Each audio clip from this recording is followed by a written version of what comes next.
What's up, guys? This is Julian back again for FubsyDaily 2.5. Kind of an in-between, because today I'm actually not going to talk about magic very much. Maybe at the end. I want to talk about The Dark Knight Rises. Woo! Because I just saw it. It's 2:30 in the morning on Saturday now. I couldn't see the midnight premiere. I didn't realize I should have bought my tickets like 6 months in advance, so it was already sold out when I tried to buy them 2 weeks ago. But I got it for Friday after work. Got off at 9, and I went to the movie at like 10:30. It was awesome. Went with a bunch of friends, and overall, my impression was really good. I really liked it.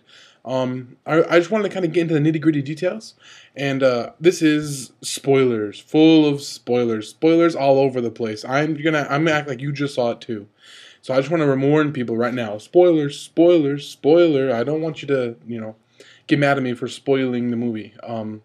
Spoilers. Did I make that clear? I don't remember. I think I did. Okay, let's talk about the movie. So, first impressions. As the movie opens, I had seen that airplane scene before, but I've seen like the grainy version of it. Remember, it got leaked on YouTube for like 9 months ago or something like that, and that was back when Bane's voice was really bad, and that's where the first impression. That's what I want to talk about first. So Bane's voice. If you guys remember, in that first grainy version of the airplane scene, Bane was like, and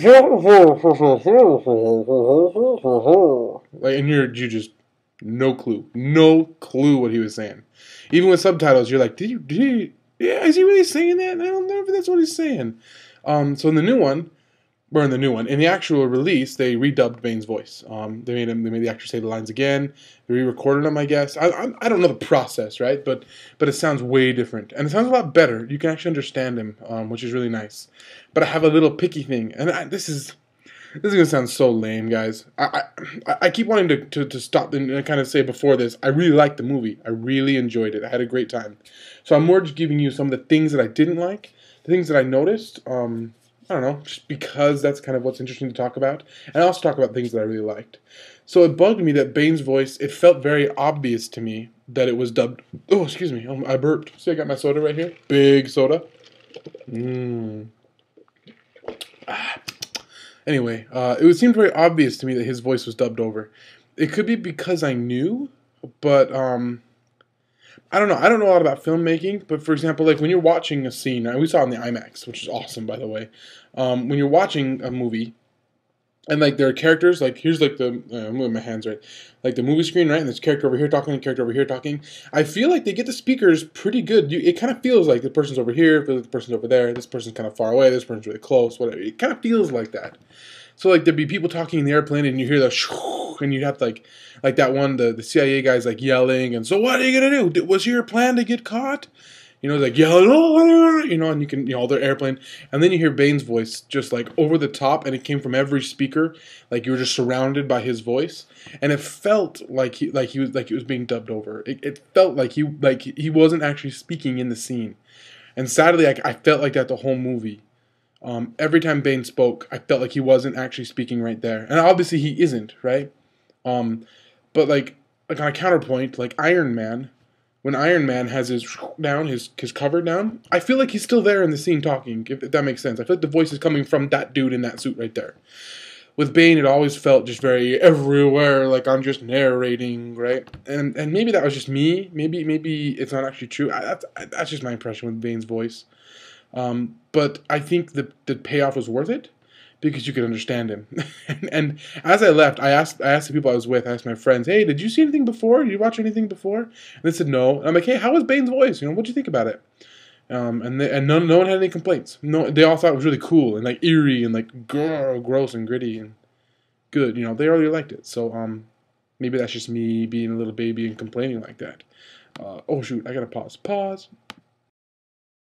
And we're back. Sorry. I had to go close the door upstairs. It's late, and my little brother's asleep upstairs. Okay, so Bane's voice, whatever, sounded better, but didn't sound like he was in the room. Trade-off, worth it. I think it was good overall. Just a little bit whatever for me. Okay, let's get into the movie. So Act 1, it opens up, and where's Batman? Batman's gone, Or no, not where is he? Well, kind of, but, we're talking about Harvey Dent and Harvey Dent Day and the Harvey Dent Act.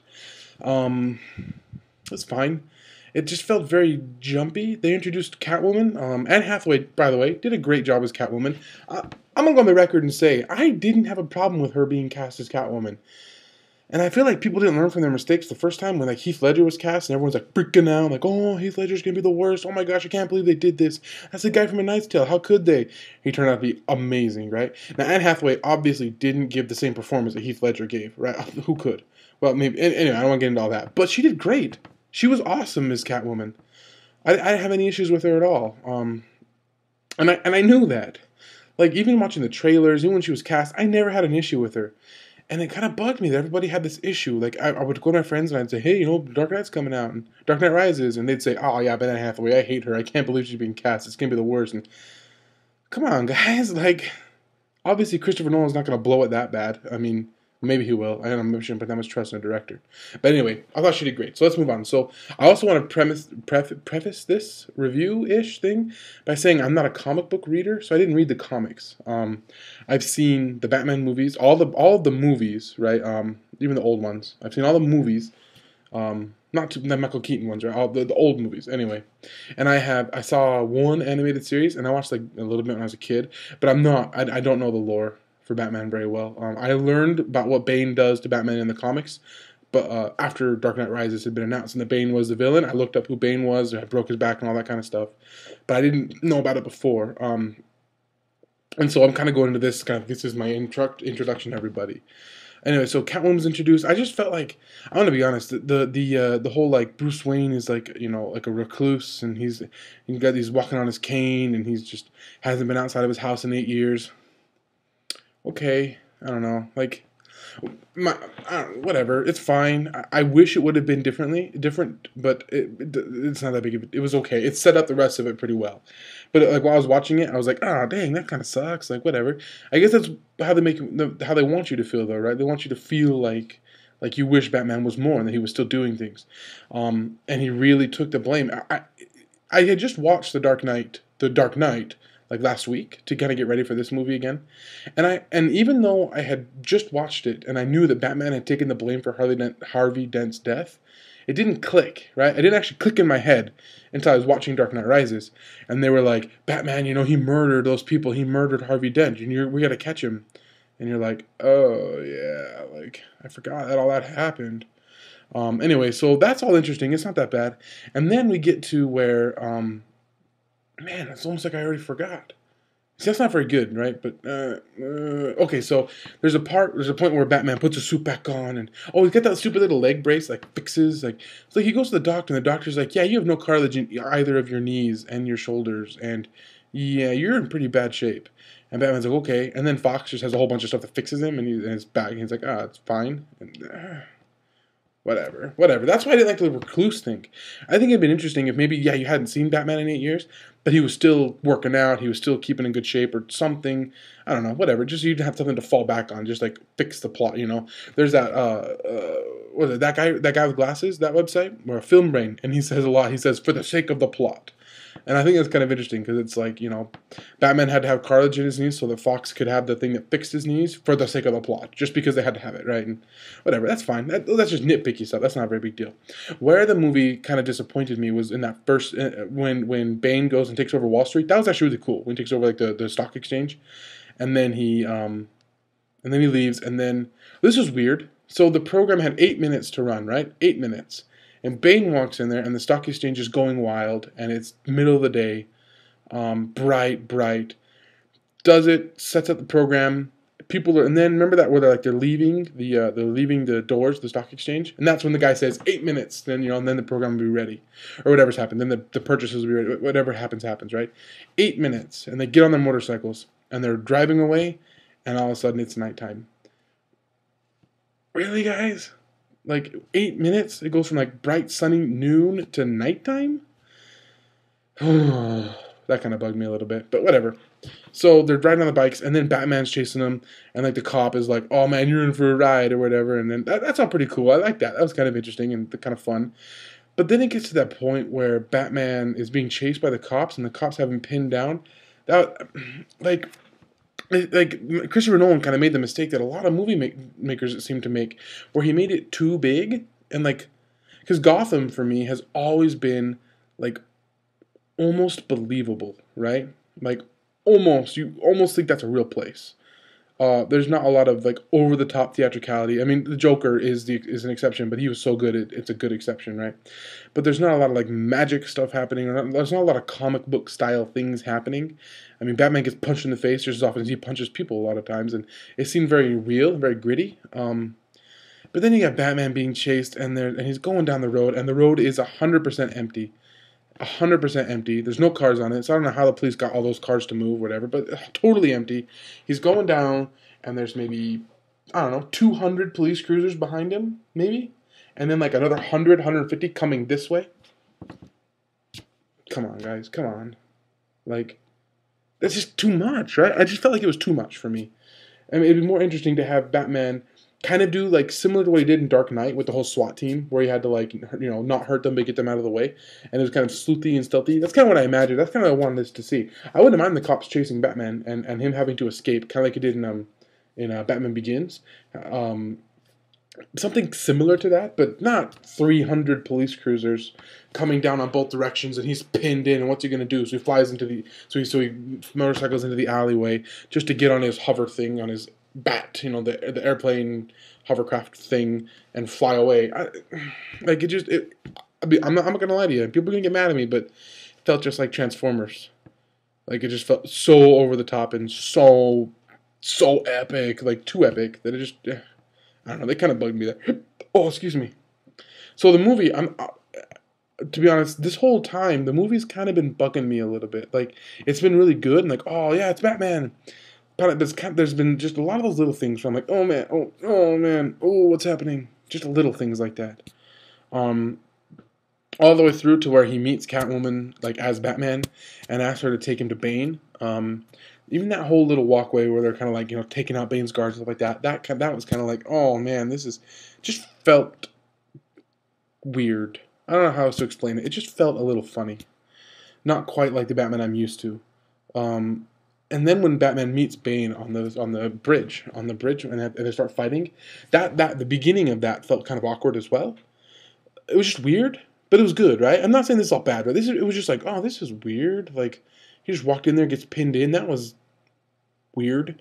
And then they're on the bridge, and like Bane's like, "Welcome to the," or whatever he says, and you know, and Batman, whatever he said. I can't remember what they say, right? And then they start to fight. And it was like, oh, that was weird. Oh, well, they're just gonna start fighting. And I didn't like that at the beginning. I was like, this is weird. This is just going a different direction. I'm not very comfortable with it. But let's see what happens. And then like Bane started beating Batman, and it was like, oh, like Bane's beating him. This is different. This is okay. And then like it got worse and worse, like in a good way. But like Bane started just crushing Batman, and just started like embarrassing him, but not in like a. I mean, they were still trading blows, but it was just very obvious. It wasn't that Bane is like so superior to Batman that it's not fair in that way, if that makes sense. You know, Batman handles like other dudes. Bane didn't handle him like that, right?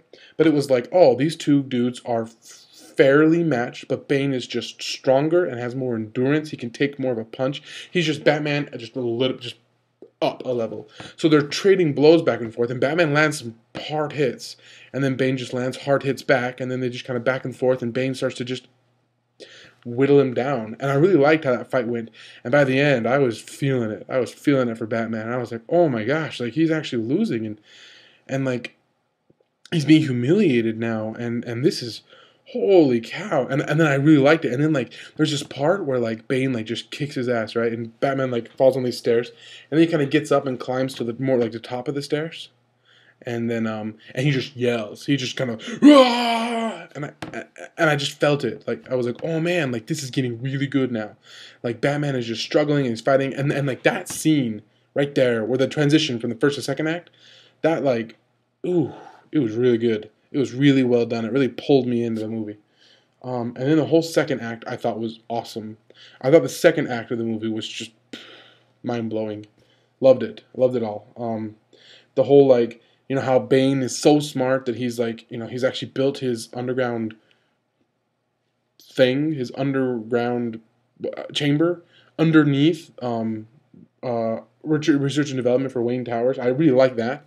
and how like Bane's like, let me show you, let me show you what we're working with, and blows the ceiling, and like one of the bat cruisers falls down, and and then Bruce Wayne's like, oh fuck, like you guys have my stuff.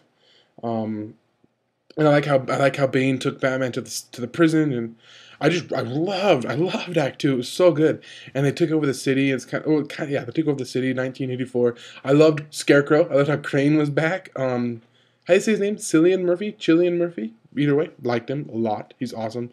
But even that, like, I loved it. I loved the way it looked, but it felt a little cartoony. Right? It didn't feel like Dark Knight or like Batman Begins. It didn't feel real like that. It looked very over the top, very Spider-Man-ish or something. It's got the big stacked up thing, and he's at the top, and there's criminals on both sides. It's like Game of Thrones, and they're bringing the guy in and sitting him down in the chair, and right, it didn't feel like the other two movies, but that was okay. I liked it. I thought it was really interesting, and that whole second act, like I keep saying, is just awesome. It's just over and over again awesome. Let me see. I have some notes here. Nothing.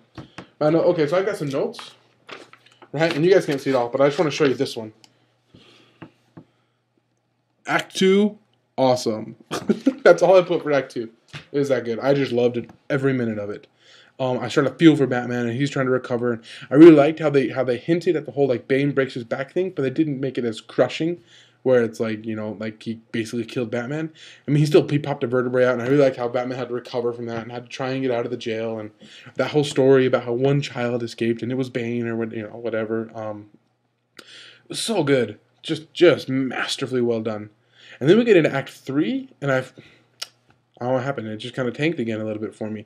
It felt like that third act was, and maybe not the whole third act, but like the last 45 minutes, maybe, or half an hour. Felt like it was a different director. I'll be honest, I felt like Michael Bay, Transformers, something kind of like that. Or not like the shaky cam and like, all that, but it just felt so over the top. So like, I've actually got a little list here. So first, Batman versus Bane, take 2, right? So like Batman's been training, he's been doing his sit-ups, doing his push-ups, doing his pull-ups, and he comes back to fight Bane, and this time he beats him, and I wasn't too happy with that. It was fine, he beat him, right? It was just sweet. But I kind of wish that like, do you remember in Dark Knight when Batman beats Joker right towards the end, and then Batman's like, you lose or whatever, and then Joker's like, you think I would have risked my entire plan just on a fist fight with you, right?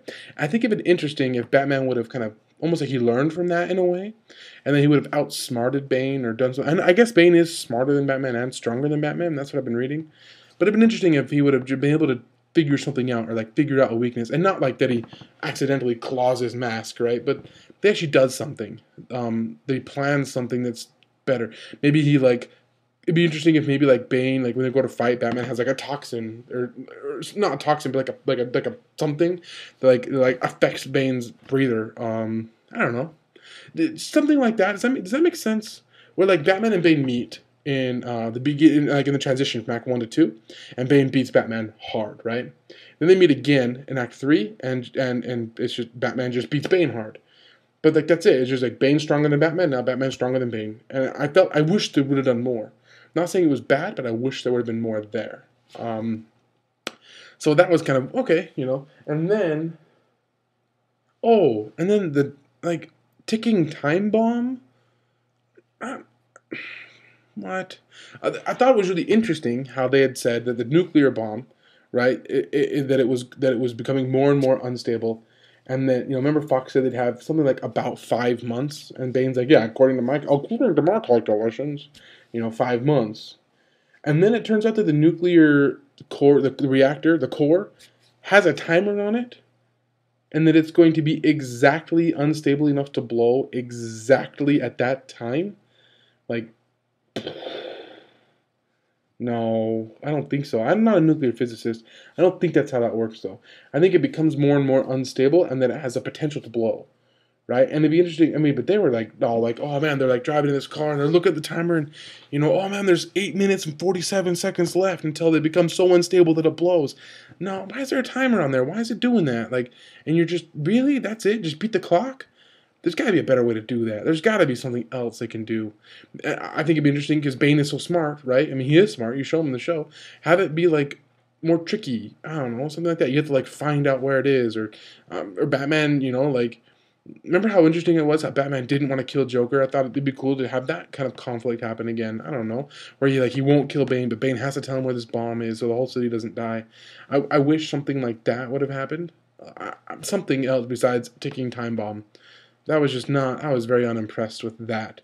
Um, I really liked. I don't Talise, Ra's al Ghul's daughter. That was interesting. Didn't see that coming. When she goes and just stabs him, and you're like, "What? What's happening right now?" That was really interesting. But I didn't like how she immediately switched characters. Like, I'm doing this a lot because I'm tired. You can tell my eyes are red, and I've been up a long time. But I wish more would happen there too. This is all in that third act, just the last 45 minutes. She just becomes a whole different person all of a sudden. And I realize she's been faking it the whole time. But I thought it'd been interesting if she still, I don't know, she's still load bruised or blah, blah, blah. I don't really know. She slept with him, right? I mean, that was weird. Sex scene and Batman. We dodged that for 2 movies. Keep dodging it. Come on. We don't need to see that garbage. But that's different. She's very pretty, though, so it's fine. But then it turns out that she was the child that escaped from the prison and that Bane was the one who protected her. But, and so, what? What? So she was the only one that was ever able to escape. It'd be cool to see her do something physical besides stab Batman, it'd have been whatever.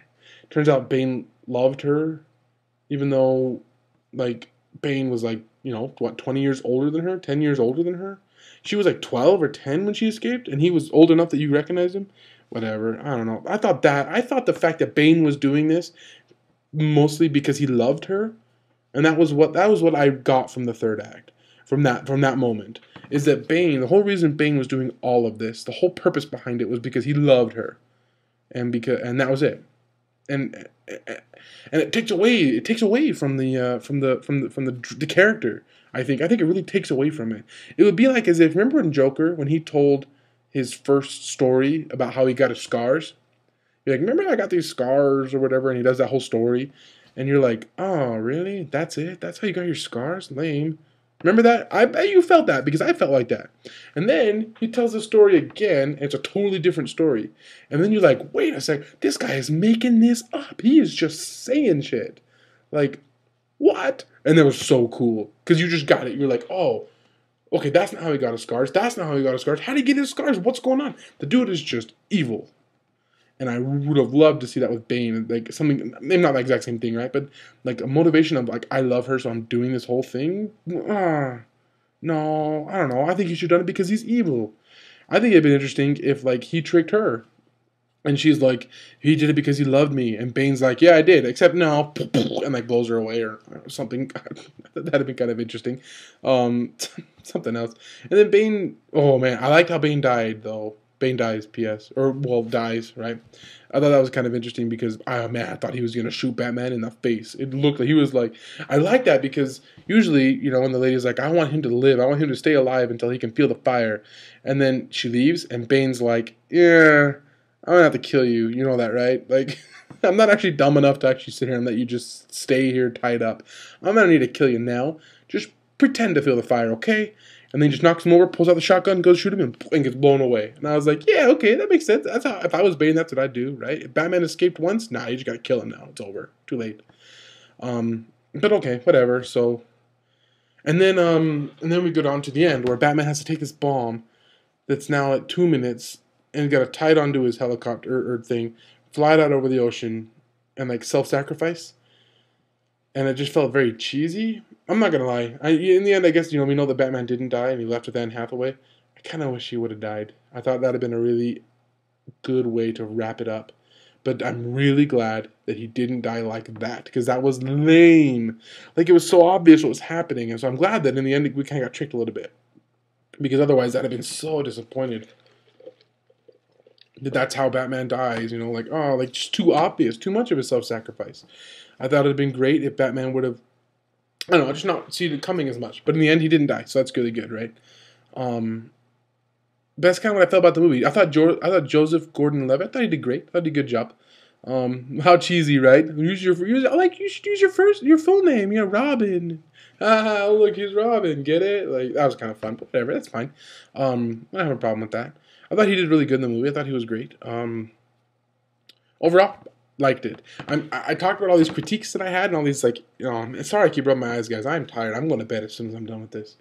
But all the critiques that I have and that I've been talking about, those are like the small things, or like those like the little things I noticed, but not that it's like not that it took away from the movie. It's not like the Amazing Spider-Man, where in that movie you're just trying to find the good stuff.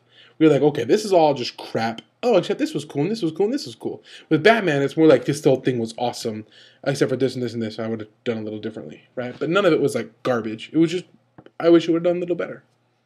And that's kind of what I thought of Batman. Anything else? Self-sacrifice, cheese, Bane, Rush, Jumpy, 3, done, red. Okay, no, that was it. Yeah, I wrote on my notes. That's all.